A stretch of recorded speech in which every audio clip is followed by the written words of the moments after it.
how did you do it? Did you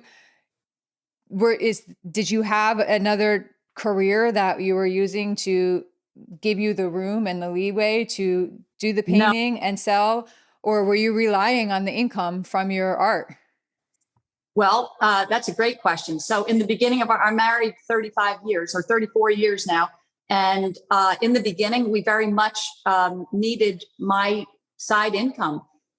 Frank would say, did you sell anything today? And I tell my kids, there were times I'd go to the grocery store and I always paid by check. And if I didn't have enough in the checking account, they knew it by scanning. So, and they'd say, I'm sorry, you don't have enough, right?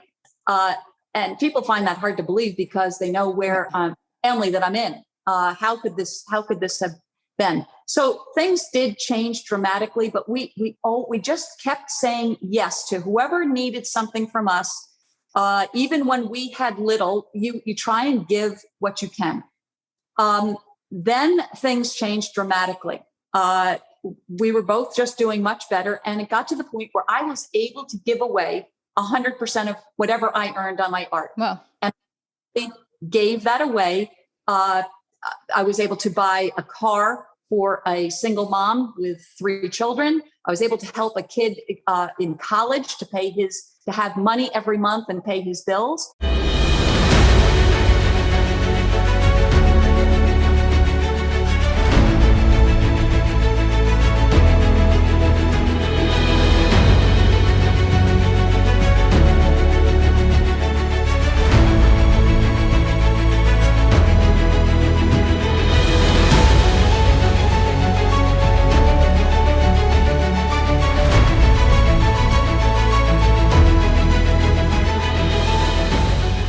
Hey there, welcome back to another episode of American Snippets. I'm your co-host, Barb Allen, and I am here today with Lynn Mara. Her work is described as, and I pulled this off of her website, I thought it was super cool writing. As a writer, I appreciate that. Her work is described as American culture with modern flair. I think that is such a cool write-up. Whoever wrote that, if that was you, kudos to you.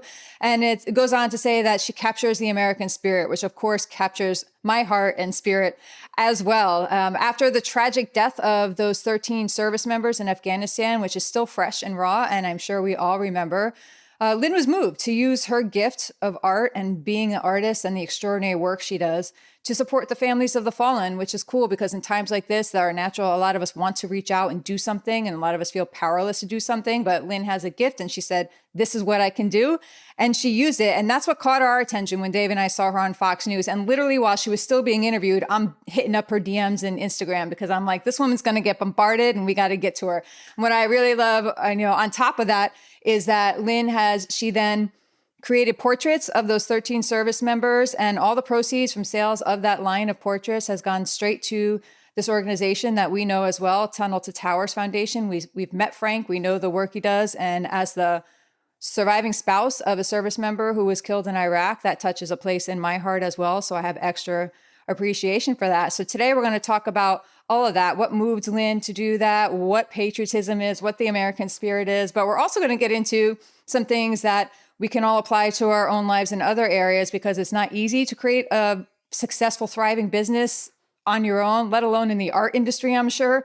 And so I think that is a super competitive sort of tough niche to get into. So I'm going to pick Lynn's brain about that and get some tips and advice and insight for anybody else looking to go down that path, or even just to apply to their own business and how to get into all that. So Lynn, thank you very much for taking the time to sit down with us today. I'm thrilled to be with you. And I love your opening. That was...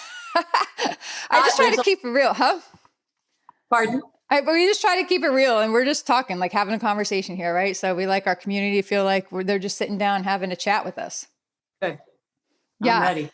All right, let's do it. And as a little backdrop, this is like probably the 96th attempt that we've had to sit down and do this interview with Lynn. So I'm a little rushed from it all because I've made some glitches along the way, and Lynn has just rolled with them, which I love and already endears her to me even more. So Lynn, let's get into it a little bit first. On your background, I go to your website and I see the background and I read that bio with you that just says you've always been interested in art.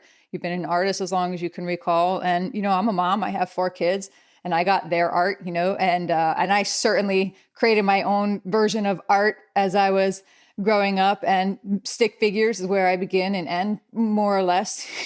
So what was your art like? Was it always different as a child? Were your teachers like, wow, this kid can really draw? Or was it beauty is in the eye of the beholder that sort of fleshed out later into things that were more widely appreciated? That's a great starting point. My art has definitely evolved a lot. To answer one of your questions, Yeah. yes, when I was like in high school, and maybe even before then, I mean, I've been painting and literally selling my art. My first painting I sold when I was about 11 or 12. We used to sell flowers out in the stand at the stand in front of our home, and that's where I sold my first painting.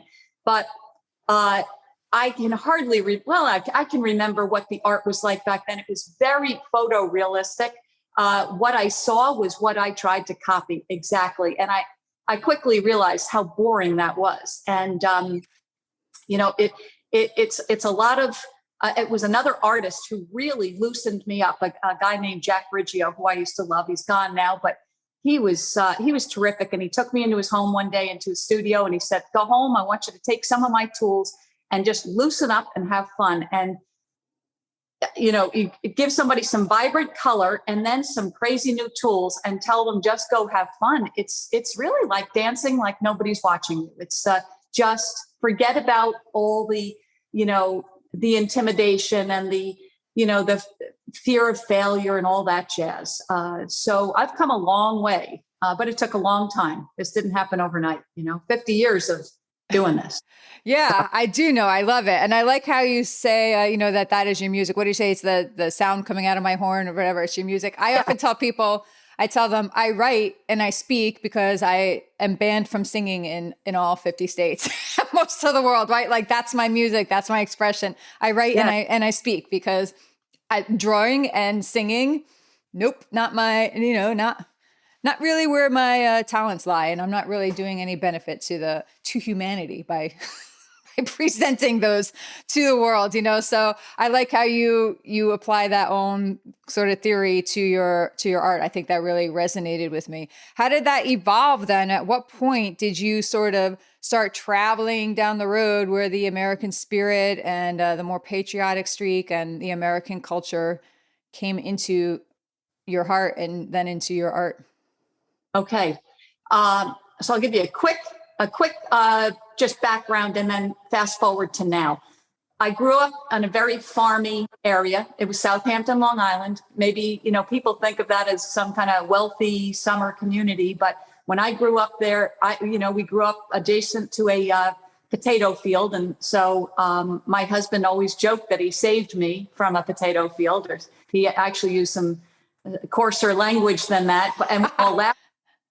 But I think, it's that farmy mentality that there's something very wholesome about it. There's something authentic and real and genuine about those people.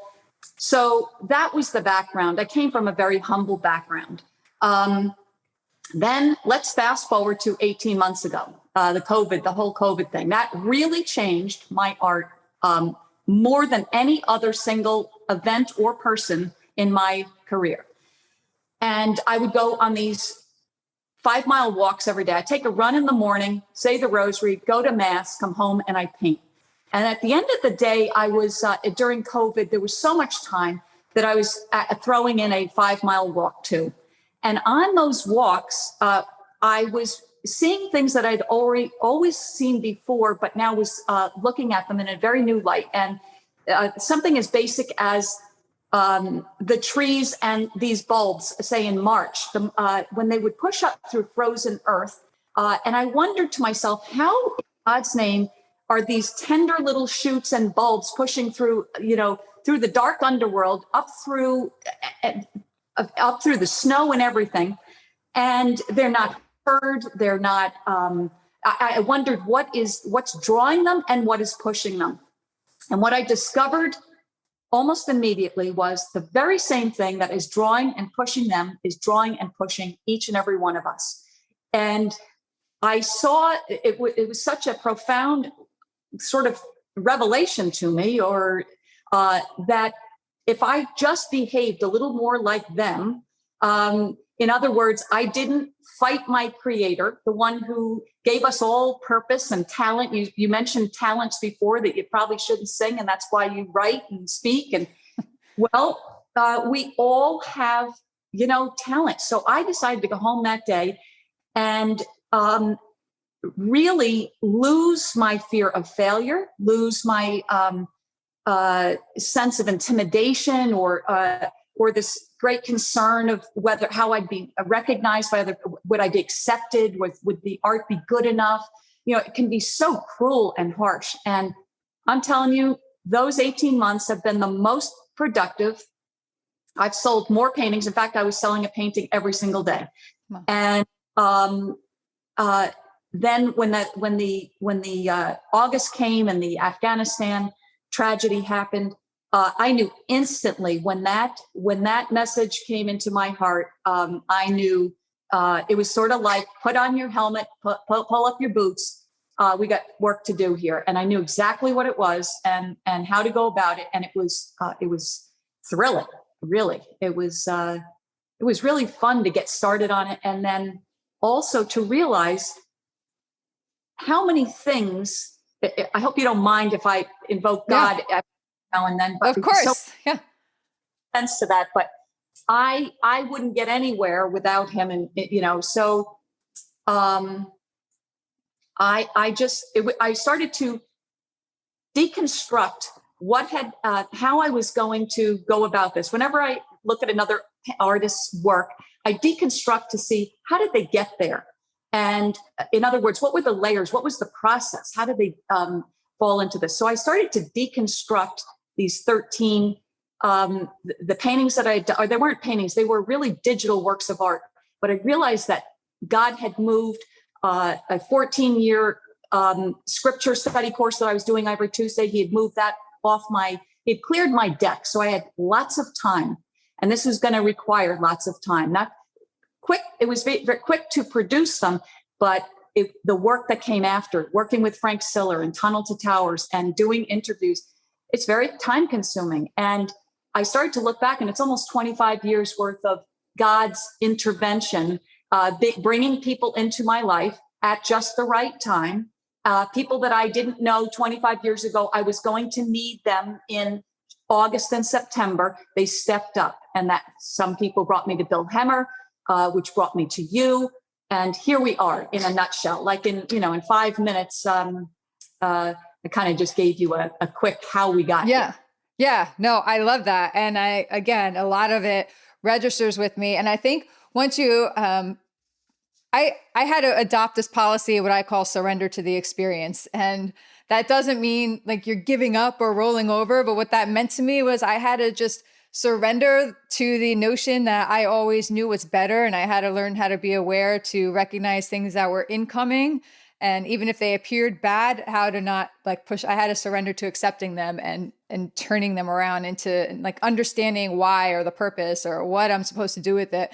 And that to me is what you just described in a way that's almost better than I ever could. You just had to sort of surrender to the experience of being who you are and what your gifts are and where your heart lies and what you're being pulled to. Even if you don't understand why any of it is happening, you just have to go with it and give in, or you're going to miss out on so much when people, I think a lot of times when people don't understand why something is coming at them, they just shut it down and they miss out on so much that way. So I think you just described that pretty eloquently. And I'm glad that I recorded it because I'll go back and draw from it, as I go. So then did you reach out to the families of those 13 service members at any time before or during or after? You created those? But once the portraits were created, they began to reach out to me. Now, I haven't heard from all 13 families, but it was my goal and mission right off the bat to make sure that every one of those families got at least one, or as many of these prints signed with a cover letter from me as they would like. And so that's been part of the thrill, is to actually communicate with some people that I have no business. They are so above and beyond me. And I never would have been connected to them except for this, but how I feel so fortunate to be able to it's just speaking through emails or a text or instant message, but we're going back and forth, and they're so grateful, and it just makes me purr. Yeah, to I love know that. So I have to ask if anybody has come at you with negative feedback. Has anybody come out there and said things like you're profiting off of? Have you gotten now any of that? Has it all been positive? I've answered over 1,000 emails. Nice. Not one person has said something negative. And in fact, I'm going to start to put them on my website, just a few of the nice things that, because it's blown my mind, really, just how hopeful it made them feel, how it gave them, they felt like something was lost and forever, that kindness and goodness might be lost forever, that we were almost consuming one another. And so they were so delighted and accepting and grateful, and which in turn made me even more grateful. So every one of them had nothing but nice things to say, and that is really heartwarming. And almost unheard of now, which is why I was almost cringing a little bit as I asked that question, because I have to say I'm actually pleasantly surprised to hear that response, because based on my experience and my colleagues' experience and all that, my experience has been that almost no good deed goes unpunished, in the fact that I feel like you could put the cutest little puppy up and you would get haters saying you're holding the puppy. It just feels like there is very little ground left to stand on where someone does not take offense or become angry at you or accuse you of doing something without even knowing you otherwise. So that actually is very heartwarming for me to hear, that this was received with the intent in which it was offered. And I think that does give hope that people are ready for that, maybe more now than ever. Maybe people are just like getting to the point where we're all just going to hold up the white flags and say, okay, I'm going to stop being mad at you and doing this or that. Like, maybe you just gave people that place to stand on. And hopefully that'll grow. Hopefully everybody who chose to come stand on that ground that you offered and you invited them into, hopefully they invite somebody else in, and then they invite someone else in, right? That's exactly what I'm hoping. I said to Bill Hemmer that morning that my heart was literally set on fire, and that I want to go and set other hearts on fire. And I think I have. And who knows how many hearts we set on fire every day. If it's only one spark, and then they'll go and spark one or two others, before long, it'll go right around the world. And so I think it gives me great hope that I see something good cracking and heaving, and a better way, because we can't continue, it's not sustainable where we're at now. Yeah, definitely not. Have you heard from other families of fallen service members with requests or? Yes. No? So the Nakui family reached out to me. And so I've sent prints off to them. The widow, or actually not the widow, but she was engaged to Taylor Hoover. So she reached out. Nikki Weiss is her name, and I had put Junior after his name, and so she corrected me, and I sent her corrected prints, and so we went back and forth. But she was just so beautiful and so grateful, and sent them also to his mom and to his two sisters, and so that is a really beautiful connection. Again, I pinch myself, as I have throughout my entire married life. I pinch myself and say, how did I get here? It's so beyond the way I was born and raised. And, there was nothing razzle dazzle about it. And to meet such special people that way. I hope I get to meet them in person one day, but it's really neat to speak to you. I mean, you're one of these wives and moms and sisters and daughters that have suffered such a loss that I can't even comprehend. But like you, and I can only imagine what it must be like. Yeah, and it's hard and it's awful. It's It's everything. It's all the awfulness you imagine it could be, times that times 1,000, then put it in a blender and keep that going for about 10 years. That's what it is. But I also think that very few people who open themselves up to love and live intensely and put themselves out there, I think there's very few people who go through life unscathed by some sort of pain or trauma or adversity.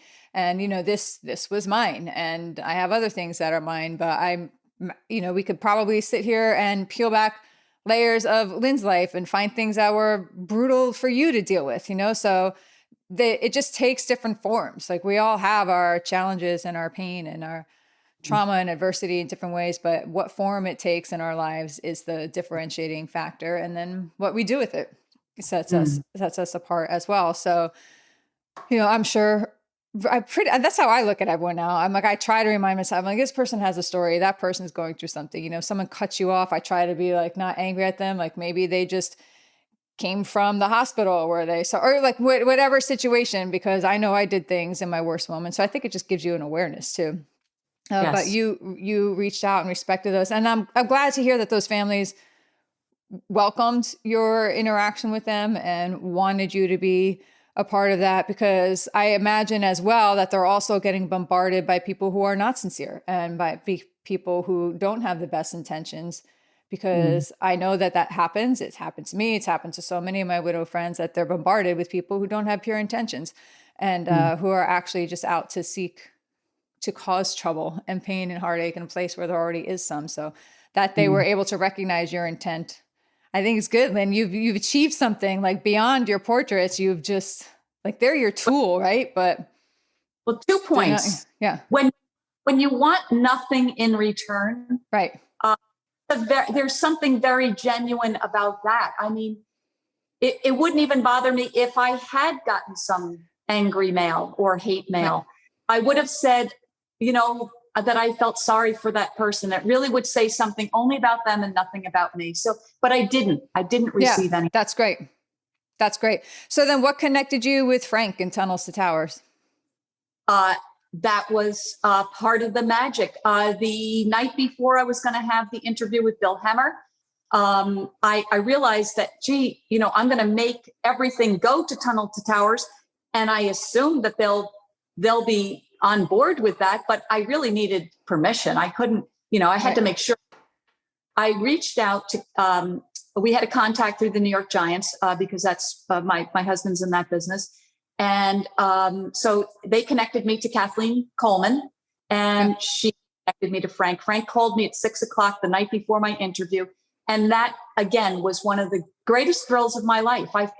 I knew his voice. I felt like I knew him. Yeah. I'd seen him on TV a million times. And once I spoke to him, it was like it was like an old friend. I felt this love right over the phone, as if I had known him my whole life. And it was wonderful. And of course, he said, we're never letting go. Once we have a saying in the Giants, once a giant, always a giant. Well, Frank felt that way with the Tunnel to Towers thing. Once you're with us, you're family, and I want to be. I don't ever want to leave them or let them down. So awesome. Yeah, that's great. It was like, again, you were in the right place at the right time, and you could have chosen to ignore that or that feeling that you had, or you could have got distracted with other things, but you just surrendered to that feeling and went with it, and look at what is happening. And I keep harping on that because I think it's such an important message and lesson for so many of us to do, because it can really change the trajectory of our lives and other people's lives. So let's get into a little bit of the practical stuff, because I know that there are plenty of people out there, especially now, who are either taking a leap away from their jobs that are providing an income or being shoved out of their jobs that are providing an income. And maybe these people have something they are passionate about as well, and just have no idea how to go about following that passion and utilizing this opportunity to create a new line of income and provide for themselves and their family, doing something that they also love. Do you have any words for someone who may have that thing that they love, whatever that thing is, whether it's cars or writing, or I'll go with the artistic world, because I think that's almost, it feels a little more vague and more difficult to get a footing in than when you can't have this like concrete skill set or something that people need, right? It's more like something that people want or that you want. So do you have any words of insight into how to take that thing that you love or that drives you or fuels you and turn it into income? Oh, wow. Well, the income thing that changed dramatically this year too, and I'll get to that in a second. But um, when you go back to the fact that we all have a talent, no one's been created without some gift. Everyone's been given a gift and purposefulness, and I think we're actually in a crisis of purposelessness. People don't know what their purpose is. So when you get that thing, that feeling, that voice in your heart, don't doubt it. It's not you talking to you. I have a deep relationship with God, and he's the first and last guy I talk to every day. I don't phone a friend when I'm in trouble. I talk to him. And this is what really has pulled me through. Every day I get up, I thank him. I say, don't let me go now. Please keep inspiring me. Show me the way, and I will follow you. But so that, I'm not sure how practical that is, because I'm not sure how many people are willing to try. But I am telling you, if you try talking to him, you will not fail. It's, you can take a horse to water, but you can't make them drink. I have found that to be the greatest source of power, inspiration, success, and even in times of failure, there's great meaning and silver lining in it. So it's all a blessing. It's all the times that I don't, sell a painting or something's not right, I can start over. I paint over things and never become discouraged. All right. So what are some things that we can do?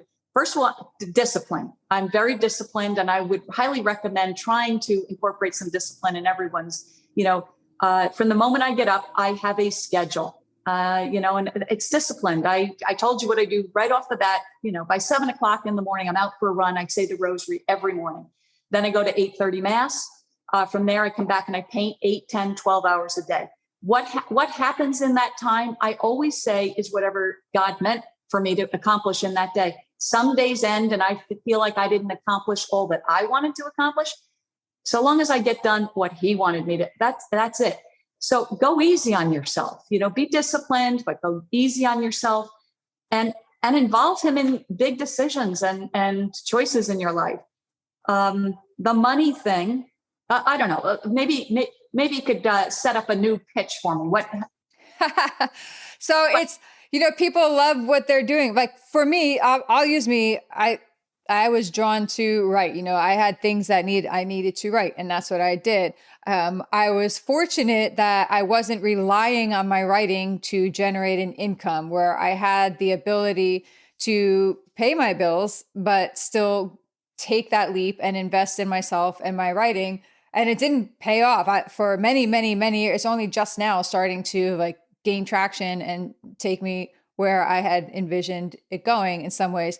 So is that what you would recommend to people as well, to maybe not throw everything in, because there is the practical side of it, to maybe find that side hustle job, or maybe you have to do a job that you like less, but carve out time for that thing you love and build it into something you can turn into your living? Or would you say you just slow and steady, or jump right in? What would how did you do it? Did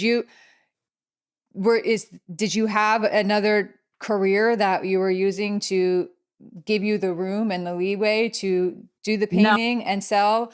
Or were you relying on the income from your art? Well, that's a great question. So in the beginning of our married 35 years or 34 years now. And in the beginning, we very much needed my side income. Frank would say, did you sell anything today? And I tell my kids, there were times I'd go to the grocery store and I always paid by check. And if I didn't have enough in the checking account, they knew it by scanning. So, and they'd say, I'm sorry, you don't have enough, right? And people find that hard to believe, because they know where family that I'm in. How could this have been? So things did change dramatically, but we just kept saying yes to whoever needed something from us. Even when we had little, you try and give what you can. Then things changed dramatically. We were both just doing much better. And it got to the point where I was able to give away 100% of whatever I earned on my art. Wow. And I gave that away. I was able to buy a car for a single mom with 3 children. I was able to help a kid in college to have money every month and pay his bills. And it went on and on. I mean, I don't mean that. I don't want to go in too much. No, that's amazing. I love that. I love that you did that. But I think when you trust where it's coming from, so it comes from a sense of gratitude. I knew who was buttering my toast, and I every day. And so I went from, it's not like Cinderella or rags to riches or any of that, but I knew what it was like to have almost nothing and scramble. And I felt the same anxiety other people did of not being able to pay the bills, to a point where we had more than enough and I was able to give away. When that happens, use it for good, because every time we do that, that grace gets doubled. It's sort of like if you have a garden and you love the flowers, but you never cut them and bring them inside, well, then they just die on the vine. But if you cut them and bring them inside, you're going to enjoy them, and so will other people, and 2 more will grow in its place. That's what was happening. If I cut what I was doing and gave it away, so I loved it, I enjoyed it, and now I had this second layer where I could give it away and bring some joy to someone else. Now my joy was doubled, but at the same time, he was doubling everything, all of my abilities. Right. So you can never outgive the giver himself. You can never, we could try, and it's smart to try, but you can't outgive, but it's worth trying. And you find that the more you give, even from your own poverty, the more you're going to get. So I know these are very obscure answers, but I mean them. And I have found it took a long time. It takes a lot of trust and a lot of sticking with it. But I've been on both sides. So I came from nothing, and I may go back to nothing, but I know what it's like. And so I'm not being pompous when I say, to try something different. Don't resist. I think one of our biggest problems, Matthew Kelly always talks about this, one of the greatest writers, about resisting happiness. We resist from the moment we wake up every day. We resist getting out of bed. We resist the work we have to do. We resist, you name it. It's all day long. I say, stop, don't resist, give into it. If you ask about talent and cultivating it, stop resisting, just go do it. Do something, take some action. Not lip service, but action. And that will turn into fruit, a harvest. I love it. I love it. And a lot of what you said, I know it can feel counterintuitive when you believe that you're down, you're out, you have nothing to give. It can feel so counterintuitive to take the little that you have and put it out there for someone else in some way, even if it's just your energy. If you feel like you have such little energy, but then when you go out, you give that energy to someone else and encourage them, or do something sweet for them, or pay a $5 of their grocery bill if they're short at the line or whatever, it can seem so counterintuitive to do that. But when you do, it becomes addicting, right? And you're like, wow, that made me feel good. And not necessarily to go post it on Instagram. Hey, I did this today. Hey, I did that. That's like a little, either way, right? It can go pros and cons to doing that. There's a balance to be struck with there.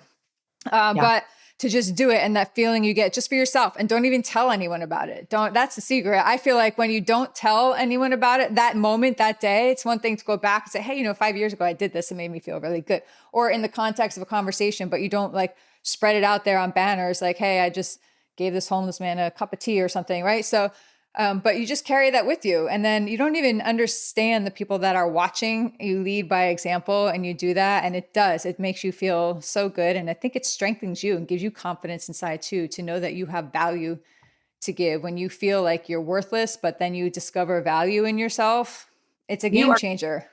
You are touching old. But you're hitting the right words and all the right topics. Well, I mean, you're putting it so eloquently first, and I'm just like going out there and rehashing it so people get it twice, right? So because it takes a lot of times for a message to repeat, even as people are saying, "Oh my God, you don't get it. You don't know what I'm talking about." Like it's easy for you to say, but no, like I get it, and it can be easy to say, and it's hard to do. But that's the beauty of it. Like that's where the beauty lies, I think. Anyway, so in these last few minutes before we got to go, I do want to touch on the patriotic theme, the American culture and all that. How is it outside of what you've done with these service members? How does the American culture and that beautiful flag you have behind you for everybody watching this video interview? You can see it if you're just listening to this on whatever podcast platform you enjoy. She's got this big, gigantic, beautiful flag that she's created behind her. And actually, let's first, before we forget, go to the website where they can, give them the website. That's great. Say that again. Say that again because you cut out for a second. Say the website again. Okay, so if they go to lynnmara.com, they can see all the service portraits, the 13, what I call sacred souls. They're right front and center so is the painting behind me. Yeah. A whole lot more.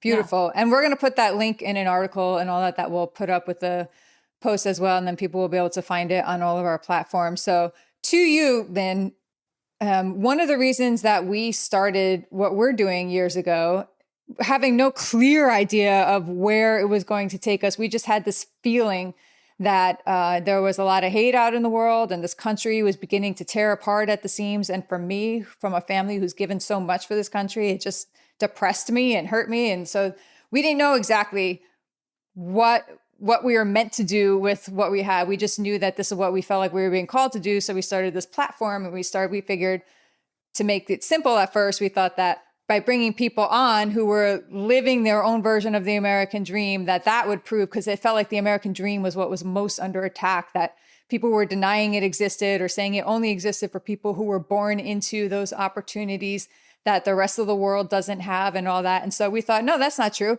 There's a lot of people who've come forward in my life and done extraordinary things for me with expecting nothing in return, like you mentioned before.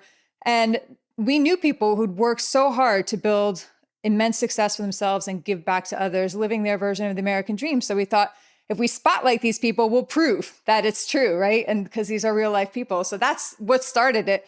But it evolved and more people got upset with us saying, no, the American dream doesn't exist. So what we realized is that it does exist, but it looks different for everybody. There's no one uniform code of what the American dream is. It's not the same for everyone. Not everybody wants the house and the fence and the car and the kids and the 2 weeks vacation. Some people want much different things. So that is why we like to ask people in this long, rounded way that I just took.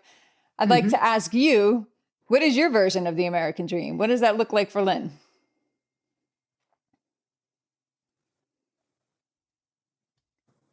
So you cut out a little. My phone is probably losing its juice. We froze up for a little bit there.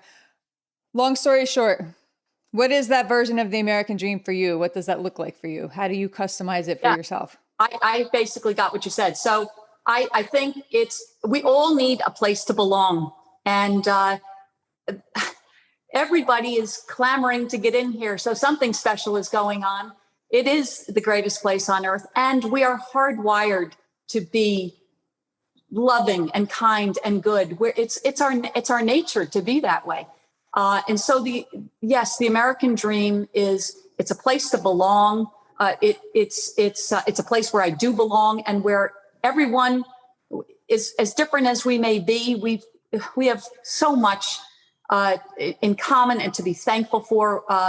Our very gift for being here, our very creation. Let's just start there. It's the greatest country on earth, I think. And I know that in my own family, there may be people who don't see it the way I do, but I'm with you. I think I'm never going to let up on it. It's the only place that people are just dying to get in, literally dying to get into. Yeah. I love it. Lynn, really, thank you so much for the example you set, for taking the time to answer my Instagram message and everything that has followed on our path to make this happen today.